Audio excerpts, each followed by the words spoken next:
the deep state, or the system, as I explained. That's why I call it. But I actually really like what Auron calls it. Joining me now, Auron MacIntyre, host at The Blaze. He's got an outstanding Substack, and actually the title of his Substack is what I wanted to ask you about, because he calls it the total state, and I think that is so appropriate and true. But let's let him describe it in his own words. It's his Substack, not mine. Auron, why do you call it the total state? What is that?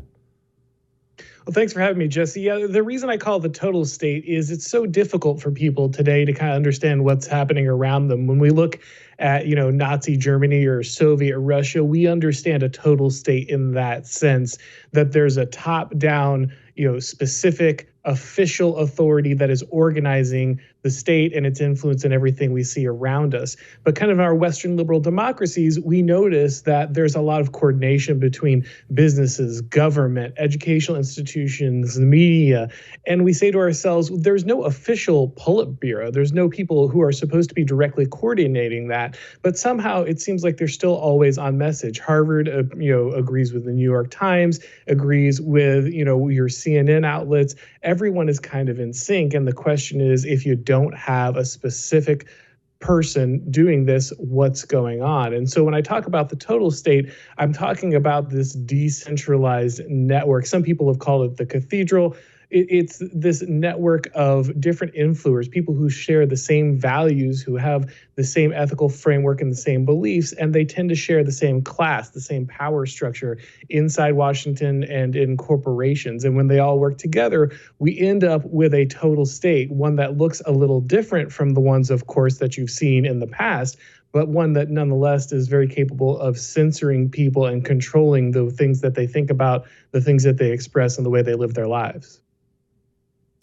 Auron, can you explain the shame factor and how that comes into play? Because I talk about this stupid sky is green theory all the time, but the truth is the system, or the total state, really could convince a bunch of people the sky is green, but more than that, they could convince a bunch of people, hey man, it's just easier if you just said it was green. Just go along with everything and stop worrying. Look, we'll shame you if you don't. Shame is a big part of all this.